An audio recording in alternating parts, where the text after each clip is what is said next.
اعوذ باللہ من الشیطان الرجیم، بسم اللہ الرحمن الرحیم۔ سلام علیکم ناظرین، میں شفا زہرا ایک بار پھر سے حاضر خدمت ہوں چینل ون کے اس خاص پروگرام میں کہ جس کا عنوان ہے پیغام عزائے فاطمیہ۔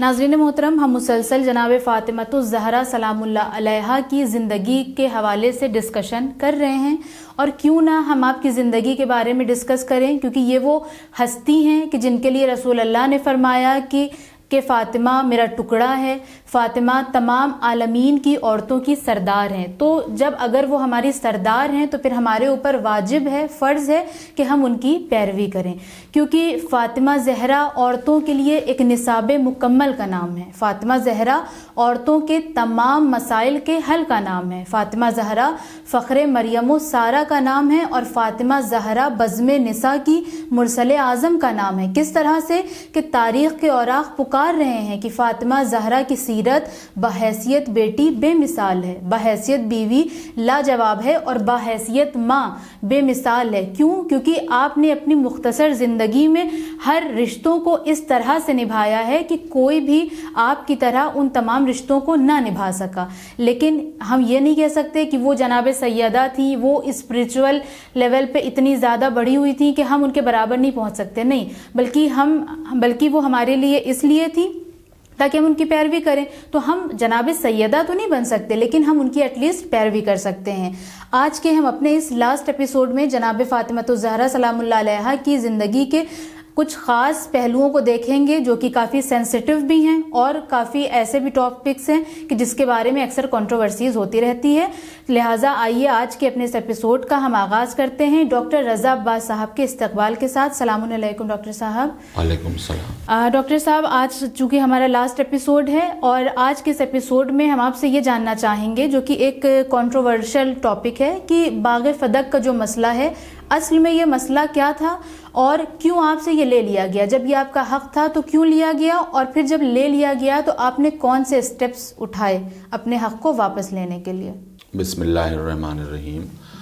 جی، جو آپ نے سوال کیا اس کا جواب یہ ہے کہ رسول اسلام نے جب خیبر کو فتح کیا، جی، رسول اسلام نے جب خیبر کو فتح کیا تو بہت سا مال غنیمت ہاتھ آیا، ٹھیک ہے نا؟ جی، مشہور روایت کی بنا پہ خیبر سن 7 یا 8 ہجری میں فتح ہوا ہے۔ یہ نبی کی زندگی کا آخری ایام شروع ہو چکے تھے، 2-3 سال کے بعد آپ کی وفات ہو گئی۔ تو نبی نے جب خیبر کو فتح کیا بہت مال غنیمت ملا۔ اچھا، مال غنیمت مسلمانوں میں بانٹ دیا گیا ہے نا۔ یہ بھی دیکھیے کہ تمام تاریخ کہتی ہے کہ خیبر کو کس نے فتح کیا؟ حضرت علی نے فتح کیا، لیکن بانٹا سب میں برابر سے۔ تو مال غنیمت کی کئی قسمیں ہوتی ہیں، تو ایک قسم کو مال فے کہا جاتا ہے۔ اچھا، فے اور یہ تو فے کا مطلب ہے وہ مال غنیمت کہ جس کے جو بلا کسی مخالفت مزاحمت کے بغیر ہاتھ آ جائے مسلمانوں کے۔ اچھا، ٹھیک ہے نا؟ جس کے لیے جب روایات کہتی ہیں، مطلب جو ڈیفینیشن ہی دی جاتی ہے، جس کے لیے تم نے گھوڑے نہیں دوڑائے، جس کے لیے تم نے تلواریں نہیں چلائیں، تو وہ اس کو مال فے کہا جاتا ہے۔ ایک ہے مال غنیمت، ایک ہے مال فے۔ تو فے مال غنیمت کے لیے کیا کہا گیا کہ مال غنیمت مسلمانوں میں بانٹ دیا جائے گا برابر سے، ہے نا؟ تو اس کے لیے کیا ہے کہ جو 5واں حصہ ہے وہ رسول کا ہے۔ اچھا، ہے نا؟ 5واں حصہ رسول کا، یعنی حکومت کا، یعنی رسول کا، یعنی رسول اس کو ویلفیئر میں خرچ کریں گے، اور کیا کریں گے نبی۔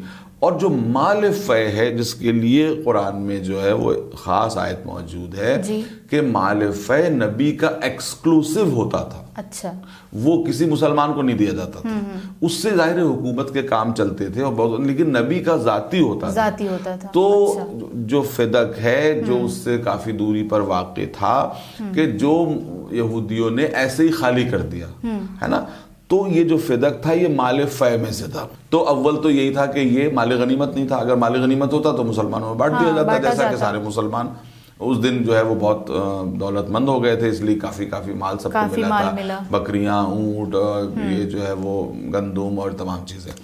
تو اب جو مال فے تھا وہ نبی کے حصے میں آیا، اور روایات یہ کہتی ہیں کہ جب یہ آیت نازل ہوئی کہ وَآتِ ذَا الْقُرْبَى حَقَّهُ کہ جو ہے وہ اپنے ذوی القربا کو ان کا حق دے دو، تو نبی نے ایک خادم کو بلایا اور ایک نوشتہ لکھوا دیا کہ یہ میں مال فے جو میرا حق ہے یہ میں فاطمہ کو ہبہ کرتا ہوں، میں دیتا ہوں، یہ ایک انہوں نے نوشتہ لکھوا دیا، ٹھیک ہے۔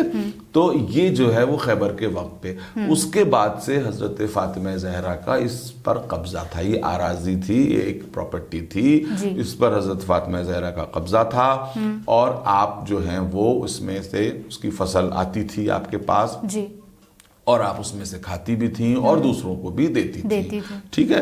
تو یہ تھا اس کا یہ پوزیشن ہے۔ تو اب آپ سمجھیے کہ پہلے تو ہبہ نبی نے کیا، اور ویسے وہ مال فے تھا، یعنی نبی کا پرسنل مال تھا، ٹھیک ہے نا، دونوں اعتبار سے۔ اسی طریقے سے جب نبی کی جو ہے وہ آنکھ بند ہوئی اور حکومت جو ہے وہ پہلی خلافت تک پہنچی، تو انہوں نے جو ہے وہ وہاں سے حضرت فاطمہ زہرا کے کام کرنے والوں کو نکال دیا اور فدق کو گویا سرکاری قبضے میں لے لیا۔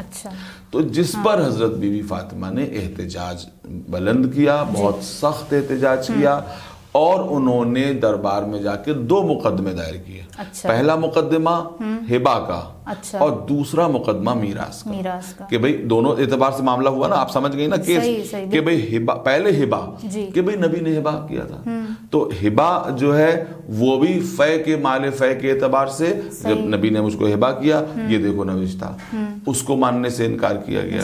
پھر بی بی نے کہا اچھا تم ہبہ نہیں مانتے میراث مانو، تو میراث مانو، کہ بھئی یہ نبی کا مال تھا تو لہٰذا وہ نبی کے بعد مجھے ملنا چاہیے۔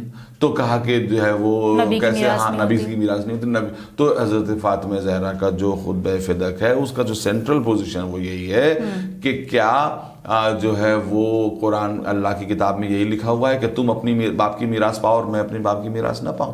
کیا مجھے کوئی اسپیشل اسٹیٹس دیا گیا ہے اللہ تعالیٰ کی طرف سے کہ اور قرآن کہہ رہا ہے کہ جو ہے وہ سلیمان نے داؤد کی میراث پائی اور زکریا نے یحییٰ نے زکریا کی میراث پائی، تو اور اس کے بعد جو ہے اور تمام انبیاء دعا کر رہے ہیں کہ پالنے والے ہمیں بیٹا دے دے جو ہمارا جو ہے وہ یرثنی و یرث آل داؤد، یا پورا جو آیت ہے قرآن کی کہ وہ ہمارا وارث بن جائے۔ تو جب یہ جو ہے وہ انبیاء دعا کر رہے ہیں تو یہاں پہ جو ہے وہ میراث کا کیا مطلب ہے؟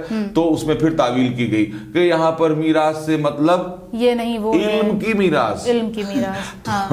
تو اس کا جواب یہ ہے سب سے بڑا کہ علم میراث میں نہیں ملتا ہے، علم حاصل کیا جاتا ہے، بے شک مال میراث میں ملتا ہے۔ یہ بات کیا ہے کہ مال میراث میں ملتا ہے، علم میراث میں نہیں ملتا ہے، ٹھیک ہے نا۔ تو بات یہ ہے کہ اس کے بعد ان سے گواہ مانگے گئے، ثبوت مانگے گئے، اور بی بی بتا رہی اور یہ کہہ رہی کیا تم یہ نہیں جانتے ہو کہ اس سے پہلے میرے پاس جو ہے وہ تھے، اس کے رائٹس میرے پاس تھے، میرے کارندے کام کرتے تھے۔ آپ نے خطبہ فدق میں کہا کیا میں تم رسول کی زندگی میں اس کے پھل نہیں کھاتی تھی؟ تو جب میں کھاتی تھی تو اس کے بعد جو اگر کوئی قبضہ کرے تو ثبوت اس سے مانگا جائے گا یا مجھ سے ثبوت مانگا جائے گا؟ میں تو نبی کی زندگی میں قابض تھی یا نہیں؟ نبی کی زندگی میں میرا قابض ہونا ہی میرے مالک ہونے کی دلیل ہے۔ اگر نبی کی زندگی میں قابض تھی تو نبی کو منع کرنا چاہیے تھا، جب نبی نے منع نہیں کیا۔ اور اس کے بعد آپ دیکھیے کہ کتنی لاوارث حدیث پیش کی گئی کہ نحن معاشر الانبیاء لا نرث ولا نورث، کہ ہم جو ہے وہ ہم انبیاء جو گروہ انبیاء ہیں نہ وہ میراث دیتے ہیں نہ میراث پاتے ہیں۔ اس کو اتنا زیادہ، یعنی اس حدیث سے اتنے منفی پہلو نکلتے ہیں۔ پہلا پہلو یہ نکلتا ہے کہ اگر نبی کی یہ حدیث تھی تو آپ کے علاوہ کسی اور نے کوٹ کی؟ کسی نے نہیں کوٹ کی۔ اس حدیث کا سب سے بڑا اثر تو حضرت فاطمہ زہرا پہ پڑنے والا تھا، تو اس حدیث کو سب سے پہلے نبی کو اپنی بیٹی کو بتانا چاہیے، بالکل کہ بھئی تم میراث کا دعویٰ مت کرنا اس لیے کہ تم میری میراث نہیں پاؤ گی۔ تو بیٹی کو تو معلوم نہیں اور دوسروں کو معلوم ہے، تو کتنی عجیب بات ہے۔ پھر اس کے بعد یہ کہ حضرت ام ایمن جو گواہی میں پیش کی گئی تھی وہ گواہ بھی تھی، ثبوت بھی تھی، اس لیے ثبوت تھی کہ وہ حضرت ام ایمن حضرت عبداللہ کی کنیز تھی جو نبی کو میراث میں ملی تھی۔ اچھا، نبی کو میراث، تو جب نبی میراث پا سکتے ہیں تو بھی میراث چھوڑ بھی سکتے ہیں، کیونکہ یہی تو حدیث کہی گئی تھی نا کہ نہ ہم میراث پاتے ہیں نہ ہم میراث چھوڑتے ہیں۔ تو حضرت بی بی فاطمہ نے، اور اصل میں دنیا اس نقطے کو بھول گئی کہ حضرت بی بی فاطمہ کا جو احتجاج تھا وہ 2 طرح کے احتجاج تھے۔ اصل یہ تو ایک ذاتی احتجاج تھا، لیکن ذاتی احتجاج کے پردے میں مسلمان عورتوں کے لیے احتجاج تھا کہ پہلی دفعہ تو بیٹی کو میراث کا حق ملا، صحیح بات ہے، اور اس کو بھی تم غصب کر رہے ہو. تو میں تمام مسلم بیٹیوں کی طرف سے احتجاج کرنے کے لیے دربار میں جا رہی ہوں تاکہ ہمیشہ مسلمان بیٹیوں کا حق میراث ملتا رہے. ایک پیغام دینا بھی تھا کہ تمام مسلم بیٹیوں کو میراث کا حق ملتا رہے اور کوئی ان کے اس حق پہ ڈاکہ نہ ڈال سکے. صحیح. یہ حضرت بی بی فاطمہ کا سوال نہیں تھا، مسلم بیٹیوں کا سوال تھا، ہے نا. آپ سمجھ رہی ہیں، یہی فرق ہے امیر المومنین اور حضرت فاطمہ زہرا کے عمل میں. جو فرق نظر آتا ہے آپ کو کہ شوہر ہے کہ جو خلافت کے اوپر خاموش رہتا ہے اور بیوی جو ہے وہ فدق کے لیے آواز اٹھاتی ہے. تو یہ اصل میں خلافت جو ہے وہ حضرت علی سے مخصوص تھی، اور یہاں جو میراث ہے یہ میراث صرف حضرت فاطمہ زہرا سے مخصوص نہیں ہے، مسلم بیٹیوں سے مخصوص ہے. تو مسلم بیٹیوں کے حق میراث کی حفاظت کے لیے وہ چاہتی تھی کہ میں جاؤں دربار میں احتجاج کروں اور ایشو بنے مسلمانوں میں. صرف ایشو اس دور کے لیے نہ بنے بلکہ تاریخ میں لکھ دیا جائے تاکہ کل کو غیر مسلمان بھی جو ہے جب اس واقعے کو پڑھے تو کہے کہ اچھا اسلام اتنا اچھا دین ہے کہ وہ بیٹیوں کو حق میراث دیتا ہے. یہ حضرت بی بی فاطمہ کی پالیسی تھی جس کے تحت انہوں نے اس فدق کے تعلق سے اپنی آواز دیتے. بہت خوب، سبحان اللہ. اور اسی فدق کے حوالے سے ایک اور سوال میں آپ سے کرنا چاہوں کہ آپ نے اس دربار میں خطبہ بھی دیا تھا جو خطبہ فدق کہلاتا ہے، اس میں کون سے اہم نکات پوشیدہ ہیں؟ اس میں جو اہم نکات یہ پوشیدہ ہے، جو اس کا جو لب لباب ہے، اس کا سینٹرل تھیم یہ ہے کہ قرآن کریم سے روگردانی کرنا کسی کے لیے بحیثیت مسلمان ممکن نہیں ہے. اور تم جس طرف دین کو لے جا رہے ہو وہ دین وہ ہے کہ تم اپنے فائدے کے لیے حدیث اور قرآن کو جو ہے وہ کرتے ہو، ہے نا. آپ یہ بتائیے کہ قرآن میں جس چیز کا صریح حکم موجود ہے، ہمارے نبی نے کہا کہ میں بھی اس کو بدل نہیں سکتا. اماموں میں سے کوئی امام یہ حق نہیں رکھتا کہ قرآن کی کسی جو مسلمہ آیت کے اوپر جو ہے وہ یہ کہہ دے کہ میں اس کو بدل سکتا ہوں. امام کا کام کیا ہے؟ شریعت کی حفاظت کرنا. امام کا کام ہے شریعت کو انٹرپریٹ کرنا، یعنی شریعت کو انٹرپریٹ کرنا. اور امام کا کام ہے گائیڈنس دینا، لیڈرشپ پرووائڈ کرنا، ہے نا. تو صریح حکم قرآن کی مخالفت ہو رہی ہے، یہ عجیب بات ہے. یعنی ہم اسلام کے آخری دور میں یہ دیکھتے ہیں کہ جہاں حدیث سامنے آئے تو قرآن کو پیش کر دو، قرآن سامنے آئے تو حدیث کو پیش کر دو. جب نبی یہ کہہ رہے ہیں کہ لاؤ میرے سامنے میں ایک ایسا قلم و دوات دے دوں کہ جس سے ایک نوشتہ دے دوں تاکہ تم جو ہے وہ فیوچر میں گمراہ نہ ہو جاؤ، تو کہا جاتا ہے کہ حسبنا کتاب اللہ، کتاب خدا ہمارے لیے کافی. یعنی یہاں پہ حدیث کے مقابلے قرآن کو پیش کر دیا گیا. اب جب بیوی قرآن پیش کر رہی ہیں تو حدیث پیش کر دی جاتی ہے. یعنی اب اس سے آپ سمجھ رہی ہیں نا، اس سے یہ پتہ چلا کہ یہاں پہ معاملہ شریعت کا نہیں ہے، یہاں پہ معاملہ شخصی مفاد کا ہے. جہاں سے ہمارا مطلب جو ہے مل جائے وہاں سے ہم وہ چیز لے لیں. Pick and choose. کہیں حدیث کے مقابلے قرآن کو لے آنا، کہیں قرآن کے مقابلے حدیث کو لے آنا، ہے نا. اور قرآن اور نبی جب یہ کہہ گئے ہیں کہ قرآن کے سامنے میری حدیث نہیں آ سکتی. قرآن کی کوئی آیت اگر صریح حکم دے رہی ہو، میری حدیث اس کو جو ہے وہ ٹکرا رہی ہو، میری حدیث کو پیچھے ہٹا لو. میری حدیث نہیں ہے، اس کو دیواروں پر دے مارو، اس کو جلا دو، اس لیے کہ قرآن سے حدیث نہیں ٹکرا سکتی. تو جو قرآن حکم دے رہا ہے، قرآن کہہ رہا ہے کہ میراث ہے، تو اب یا تو قرآن کی طرف سے کوئی آیت لے کے آؤ نا جس میں کہا گیا ہو کہ نبی کی میراث منسوخ کر دی گئی ہے. تو ایسا تو کوئی پیش نہیں کر سکا. اور وراثت کے لیے ایک لاوارث حدیث پیش کی گئی کہ جس حدیث ہی کا کوئی وارث نہیں تھا. کسی نبی کے اصحاب میں پوچھئے کہ بھئی تم میں سے کسی اور نے کیا جو یہ حدیث سنی ہے، کیونکہ حدیث مشہور ہوتی ہے. بہت سی حدیثیں ہیں جو مشہور ہوتی ہیں کہ جب ہوتا ہے کہ بھئی نبی نے یہ فرمایا انا مدینۃ العلم والیون بابھا، تو ایک جو ہے وہ صحابی نے روایت نہیں کی ہے، 50 نے روایت کی ہے. کیونکہ نبی نے ایک مجمع میں کہا تو 50 نے سنا. وہ کہتے ہیں ہم نے بھی سنا، ہم نے بھی سنا، ہم نے بھی سنا. اب کسی سے پوچھئے کہ اس حدیث کو کس نے سنا، تو کہا کہ صاحب انہی کے کان میں کہا تھا، اور کسی نے نہیں سنا. تو عجیب بات ہے کہ کسی اور نے روایت نہیں کی، کسی اور نے کیا، اور اس کو پیغمبر کی صدیقہ بیٹی کے سامنے پیش کر دیا گیا. نا. تو یہی وہ مظالم تھے کہ جب آپ محروم دربار سے لوٹیں خالی ہاتھ, یعنی ایک طرح سے ہم کہہ سکتے ہیں کہ ایسی ذلت ان کی گئی, تو اس کے بعد جب وہ گھر میں آئیں گی تو ان کی کیا کیفیت دماغ کی رہی ہوگی, دل کی رہی ہوگی کہ دربار میں گئے تھے اور وہاں سے خالی ساتھ میں باپ کا غم بھی ہے, اوپر سے یہ ستم ہے کہ آپ کی بات کو رد کیا جا رہا ہے. مولوی میں بتا دوں کہ بہت بڑے مسلمانوں کے ایک مبلغ گزرے ہیں جن کو مبلغ اعظم مولوی محمد اسماعیل کہا جاتا ہے, جنہوں نے ہزاروں لوگوں کو جو ہے وہ شیعت میں داخل کیا. وہ خود اہل سنت سے تعلق رکھتے تھے, اور وہ جو جب ان تشیع کی طرف راغب ہوئے وہ صرف اسی واقعے سے ہوئے. انہوں نے کہا کہ میں نے یہ سنا کہ نبی کی بیٹی دربار میں گئی تھی اور وہاں سے محروم واپس آئی. تو بہت سے لوگوں سے انہوں نے کہا کہ آپ ایکسپلینیشن مت دیجئے, پہلے یہ بتائیے ایسا ہوا تھا یا نہیں. کہا ہاں ہوا تھا. کہ بھئی گئی تھی, کہاں گئی تھی, تو کامیاب آئی یا محروم آئی, تو کامیاب نہیں آئی, محروم آئی. تو بس انہوں نے جو ہے وہ اس پورے طرز فکر کو ترک کر دیا, اور انہوں نے کہا کہ میں ایسے دین کو ماننے پر تیار نہیں ہوں کہ جہاں نبی کی بیٹی جائے اور محروم واپس آ جائے.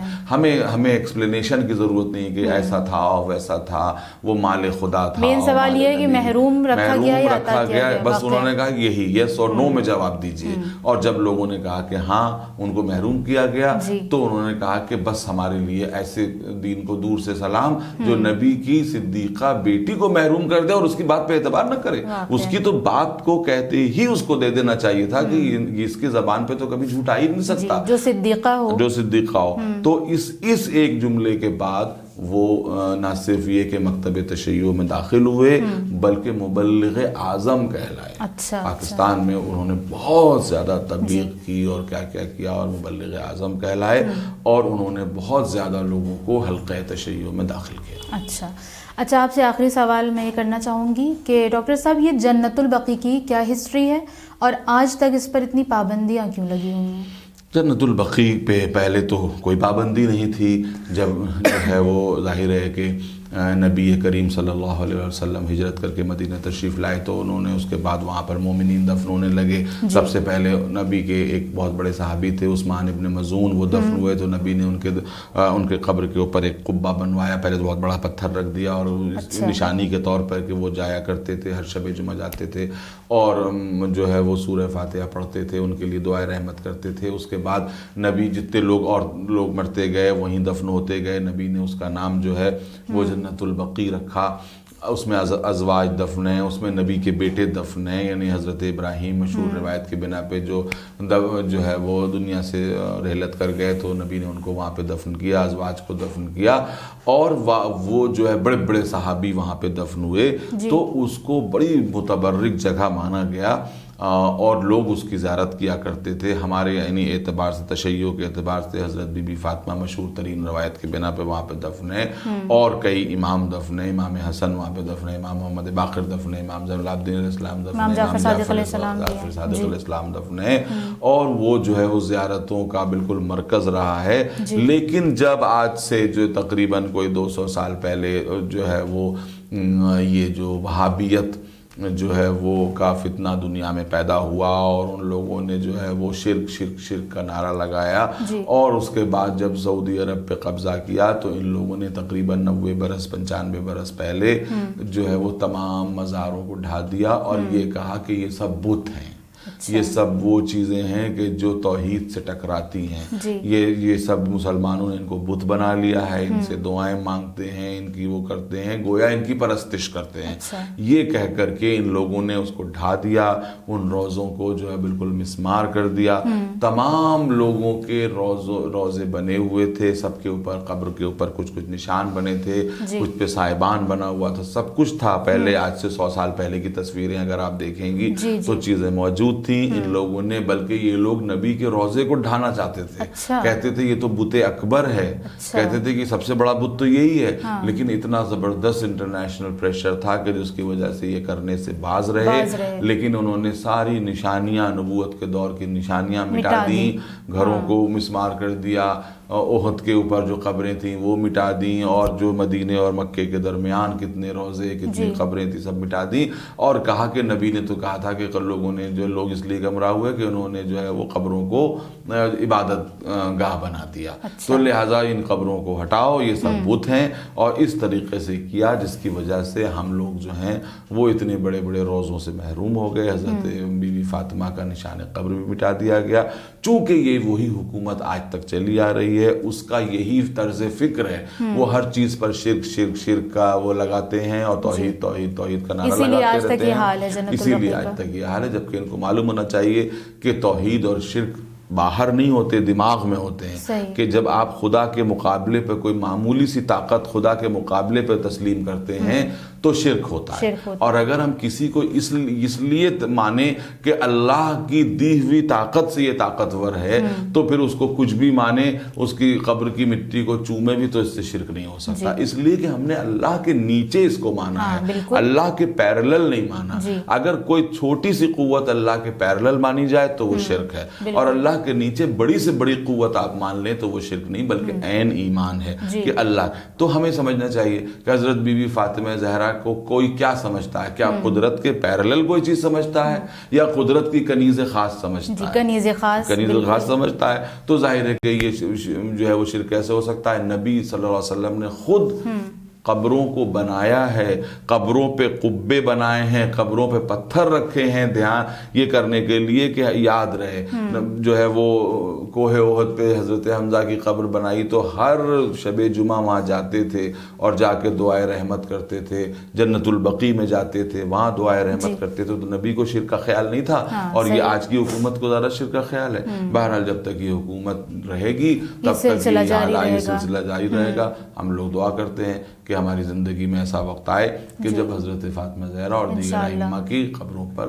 قبے تعمیر ہوں اور مومنین ان کی زیارتوں سے اپنی آنکھوں کو ٹھنڈا کریں۔ جی انشاءاللہ، الہی آمین۔